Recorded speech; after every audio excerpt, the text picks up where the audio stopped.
Oh, hey, it is Tease. Good day. I hope all are well. I hope all are safe.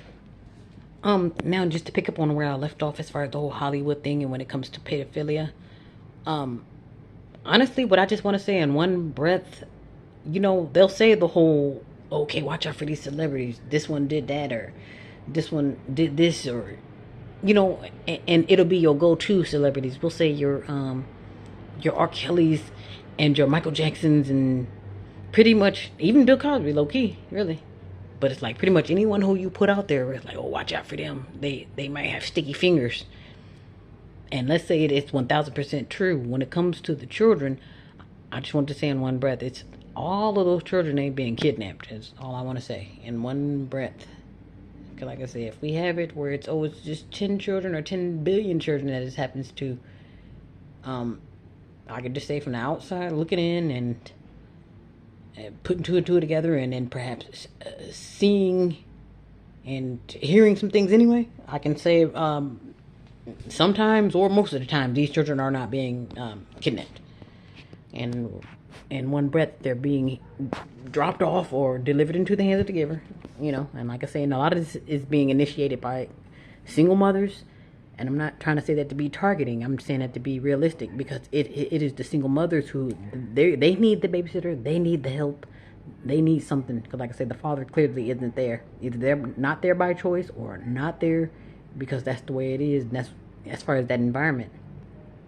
And I'm trying to say this in one breath.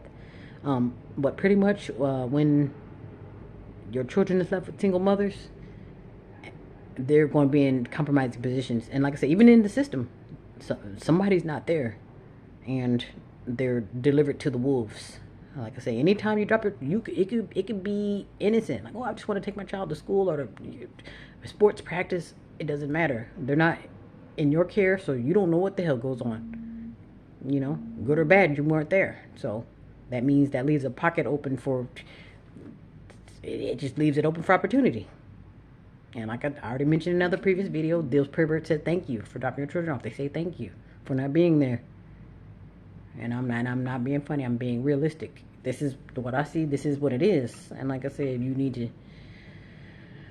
open your eyes. Like that's why I say a lot of these children they're not being kidnapped. Like I say, if I want to get my hands on children, I don't necessarily have to go kidnap them. All I have to do is wait for you to drop them off, or wait for you to go to sleep, or wait for you to need a babysitter. You know what I mean? Like I know these people look for certain things. They know who needs the help, and like I said, they know who wants it. Because even with children, someone else mentioned too with the whole Disney and Nickelodeon thing. Like, the children. Oh, they want to be on TV. Oh, they know what tickles the children's fancy. So that's gonna be used against you. Oh, you want to be on TV, huh? And like I said, you think it just ends at you? No, it spills into the children, and it's not as hard. Like I say, it's not as hard as you think. You just get your hands on a child, and that's why I've been screaming at the top of my damn lungs. I made previous videos. Y'all making this a little too easy for you to get your hands on these children. So like I say, whether they got kidnapped or whether you dropped them off, it starts at home. So that's all I just wanted to say in one breath. But yeah, sometimes, or most of the time, or hell, even all the time, it's the parents. It starts at home. So like I say, you have to deliver your hands into these sickos. But I hope all are well. Hope all are safe, and take care.